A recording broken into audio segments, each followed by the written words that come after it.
Donc on arrive en fin de journée, mon nom c'est Jean-Michel Domard de la BDC, directeur principal de la barre et spécialiste dans l'industrie du jeu vidéo. L'objectif aujourd'hui, je vais essayer de faire une présentation qui va être pas juste sur nous, parler un petit peu de comment financer son entreprise dans le jeu vidéo au Québec. Vous en connaissez beaucoup des programmes et il y en a certains auxquels on ne pense pas forcément qui peuvent être intéressants. Puis je vous expliquerai un petit peu comment est-ce que notre groupe intervient pour justement financer des projets qui sont dans cette industrie-là. C'est quoi les critères qu'on regarde, puis comment est-ce qu'on s'y prend pour financer le jeu vidéo.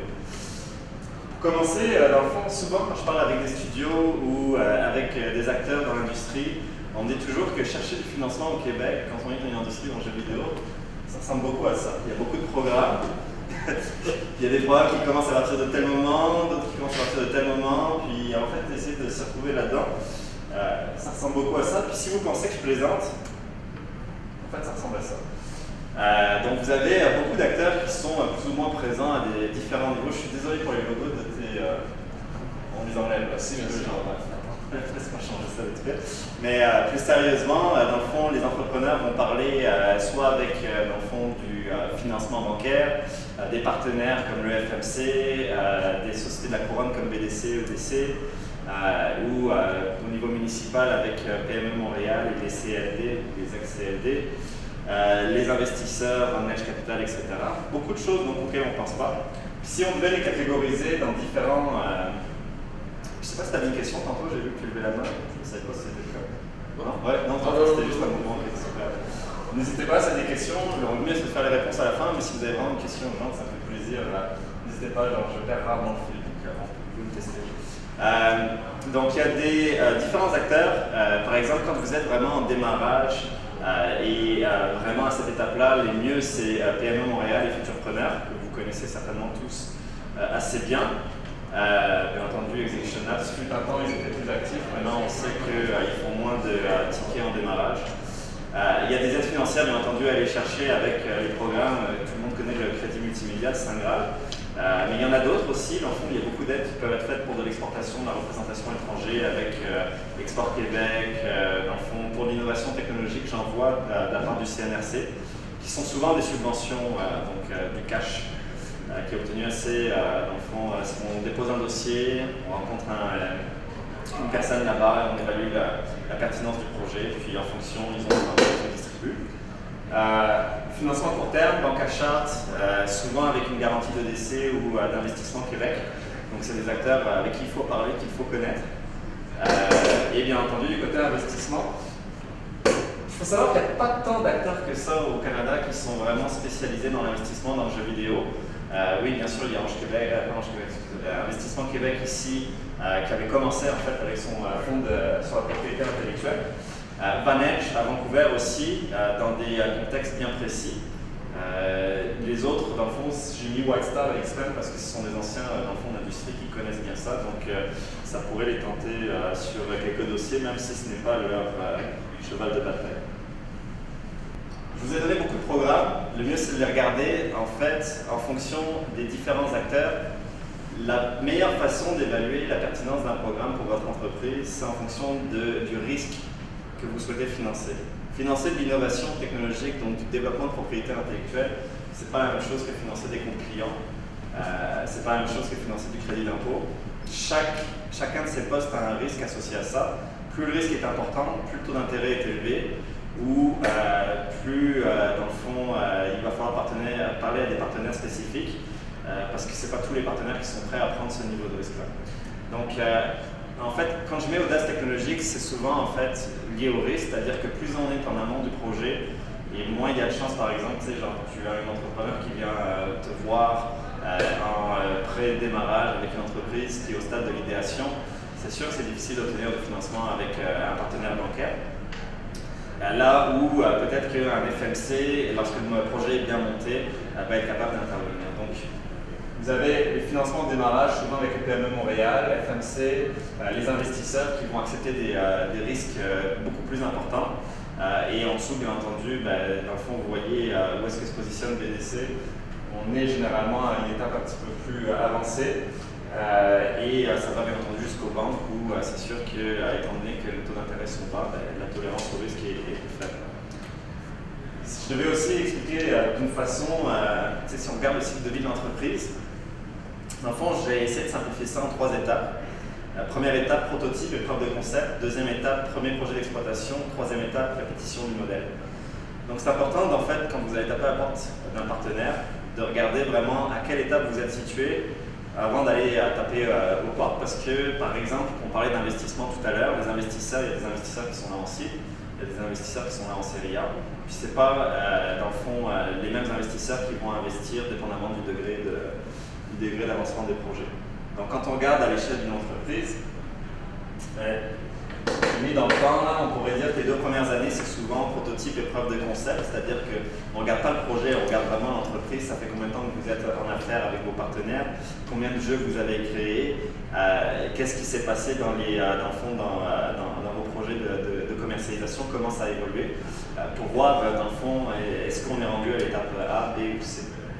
Si je devais mettre les partenaires sur la timeline, vous voyez que plus vous êtes en avant et en fait, ce qui est de façon assez intéressante, c'est qu'il y a beaucoup de financement qui est vraiment accessible au stade du démarrage pur. C'est sûr que, par contre, dès que vous avez passé le démarrage, si le projet n'a pas fonctionné, ça devient plus difficile, par exemple, d'aller chercher du financement. Donc, vous voyez, en fonction des partenaires, où est-ce qu'on se situe. BDC, je vous l'expliquerai par la suite, mais c'est sûr que nous, on n'est pas dans l'étape vraiment démarrage pur. On va rentrer plutôt dans une phase de ramping up, où l'entreprise a besoin d'accélérer sa croissance. On a fait une belle infographie en passant sur notre site qui est disponible, qui est en plus assez gamifié. L'objectif, c'est de permettre aux entrepreneurs de comprendre à quelle porte taper. C'est au niveau entreprise tech, donc c'est pas juste le jeu vidéo, mais ça vous donne une bonne idée en fonction de l'étape auquel vous êtes rendu, dans le fond, vers où vous dirigez. Vous avez le lien ici, mais c'est assez facilement trouvable sur Internet. Dans le fond, si vous tapez Carrefour Techno, financer mon entreprise en technologie BDC, ça se trouve facilement. J'avais aussi un lien sur mon LinkedIn. Alors, je vais vous parler de nous. Donc la BDC, on est bien engagé dans l'industrie du jeu vidéo. Si je regarde le portefeuille, on a à peu près 15 à 20 studios ici au Québec qui sont des clients de notre groupe. Nous, l'objectif, dans le fond, le rôle de la BDC, ça a toujours été une approche de complémentarité par rapport au marché. Donc on est là pour faire, dans le fond, prendre plus de risques que des acteurs traditionnels ou faire du financement de façon différente. Donc en aucun cas, on se compétitionne. D'ailleurs, merci beaucoup pour l'invitation, c'est très apprécié. On travaille beaucoup ensemble, puis la RBC est mon partenaire en passant, j'en profite. Notre approche, elle va au-delà de l'argent. Et quand on regarde, en fond, un projet, on regarde souvent ce que j'appelle les 3 T. Ça veut dire on va regarder l'équipe. Pour nous, c'est un des facteurs très importants. C'est qu'on ait une bonne complémentarité dans l'équipe de direction, donc il y a des gens qui ont eu des rôles différents dans les entreprises dans le passé. Dans le fond, ce qu'on aime voir, c'est surtout dans le jeu vidéo, une personne avec des skills de business qui sont assez développés, une autre personne beaucoup plus du côté création, une autre personne qui est beaucoup plus du côté opération, par exemple. Bref, il y a la complémentarité dans l'équipe, pas juste 3 créateurs, dans le fond, vous n'aurez pas de complémentarité. L'autre chose qu'on va regarder, dans le fond, c'est le potentiel de croissance, où est-ce qu'on est rendu dans le projet. Si, dans le fond, c'est sûr, comme je vous disais, on ne sera jamais dans des phases de démarrage pur. Donc, c'est sûr que les entrepreneurs qui viennent nous voir sans expérience dans le passé, avec un plan d'affaires, c'est trop tôt pour nous. Mais quand on commence en fait à voir qu'il y a un petit track record, puis que le projet fait du sens, il est bien ficelé, on pose des questions, les réponses sont pertinentes, à ce moment-là, c'est sûr qu'on est plus à l'aise d'embarquer. Et le troisième point, bien entendu, la viabilité financière du projet. Si on pense que le projet va nulle part ou si on pense que la stratégie de commercialisation n'est pas adéquate, il y a peu de chances qu'on finance. Ce qu'on fait, dans le fond, nous, on fait du financement de fonds de roulement. Donc, c'est du financement qui est amorti généralement sur des termes de 3 à 6 ans. On prête, dans le fond, par exemple, 100 150 000 $, qu'on amortit sur 3 à 6 ans avec un moratoire initial sur un remboursement de capital de 12 mois. Et les projets qu'on va financer, surtout, ça va être, dans le fond, donc, la croissance. Vous voulez embaucher des nouveaux développeurs, vous voulez embaucher des nouveaux vendeurs, faire du développement de marché, de la prospection internationale. C'est exactement ça qu'on finance. Bien entendu, on finance aussi par la bande souvent des dépenses multimédia. Donc ça peut être soit de l'achat informatique, soit carrément du crédit. Quoique le crédit d'impôt, ce n'est pas forcément notre bread and butter, donc on va le faire plutôt de façon complémentaire avec ce que les autres font. On va le faire bien entendu dans des phases où l'entreprise est déjà en exploitation, pas encore une fois dans un démarrage. Et tout ce qui va être des dépenses web marketing, donc je vais en parler tantôt, achat de matériel informatique, publicité sur le web, in-game advertising, des choses comme ça, on est prêt à financer. Dans le fond, ce que je dis souvent, c'est que je finance tout ce qu'une banque achat ne financerait généralement pas parce que c'est à découvert d'actifs. Moi, je suis un prêteur sur cash flow, donc j'ai pas besoin d'actifs. Dans le fond, c'est pas quelque chose qui est important. D'où la complémentarité avec les banques. Ce qui nous distingue, bien sûr, on a une tolérance au risque qui est plus élevée. On a un prêtant, comme on dit toujours, qui est là bon temps, mauvais temps. Ça veut dire que le jour où il y a des difficultés financières, par le fait qu'on est une société de la couronne, notre rôle c'est d'aider les entreprises au Canada.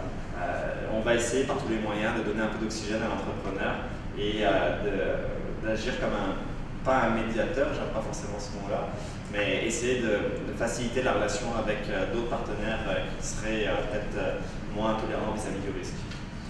Donc ça arrive des fois qu'on essaye d'être, soit on va faire un moratoire additionnel, soit on va s'adhérer sur des garanties, histoire de rassurer le prêteur principal. Dans le fonds de financement, comme je vous le disais, on ne se base pas sur les actifs. Les modalités de crédit vont au-delà des chiffres, ça veut dire qu'on attache beaucoup d'importance à l'équipe avec qui on a affaire, aux questions qu'on pose, les réponses, est-ce qu'elles sont business ou est-ce qu'elles font juste pas de sens. C'est vraiment les affaires qu'on va évaluer dans une demande de financement. En plus, bien entendu, des chiffres, mais ça va au-delà de ça, c'est-à-dire qu'on n'a pas de problème si vraiment il y a un projet et que les chiffres n'étaient pas là dans le passé. Si on voyait vraiment qu'il y avait quelque chose, ça ne nous empêcherait pas de faire du financement. Bien entendu, les modalités sont conçues pour protéger la trésorerie des entreprises, j'y reviendrai par la suite. Puis les prêts ne sont pas remboursables sur demande, ça veut dire que si on fait un prêt sur 6 ans, il n'y a aucune façon pour nous de réévaluer le prêt en cours de route. Puis ça, c'est un facteur important parce que des mauvaises années, on en a tous. Et puis c'est vraiment dans des situations comme celle-là que vous savez que la BDC va être là de toute façon. On a pris la décision, on vit avec. Donc on est 8 directeurs de compte au Québec. J'ai un de mes collègues à Québec, puis le reste est dans la région de Montréal, puisqu'on a beaucoup de comptes qui sont dans cette région-là. Ce qui est assez fantastique avec notre groupe, au niveau des nouveaux clients, en fait, quand on a parti ce groupe-là en 2014, on fait de la technologie at large, donc on ne fait pas juste du jeu vidéo, mais on avait 400 comptes dans le portefeuille en technologie à BDC. Aujourd'hui, après 2 ans et demi, on est rendu à plus de 800 comptes en technologie. Donc ça va super bien. Dans le jeu vidéo, c'est pareil, on a une belle croissance. On travaille avec beaucoup de studios ici, dans le fond, qui sont déjà démarrés. Là, je vous reviens un petit peu sur la durée de vie, le cycle de vie d'une entreprise, puis vous dire qu'est-ce qu'on peut faire à chacune des étapes. Cette période-là de prototype et de preuve de concept, ça va être le premier jeu vidéo. Ce n'est pas un moment où on est très à l'aise d'embarquer, étant donné qu'on est avant tout un prêteur qui est à découvert de garantie pure. Que c'est un risque d'investisseur parce que le risque est très élevé dans une situation comme celle-là, puis que notre taux de perte serait gigantesque si on devait financer tous les projets qui sont à ce niveau-là. Par contre, ça ne veut pas dire qu'on ne va pas le faire, ça veut juste dire qu'on va être beaucoup plus sélectif que dans un contexte traditionnel, puis on va beaucoup plus attribuer de valeur à l'intangible qui est l'équipe autour de nous, les partenaires et BDC Capital peut en faire, notamment on a un programme de notes convertibles, on avait un programme de notes convertibles avec Execution Lab, il y a des choses qui ont changé du côté d'Execution Lab, donc je ne sais pas où est-ce qu'on est rendu dans ce programme-là, mais on avait des facilités qui pouvaient être faites.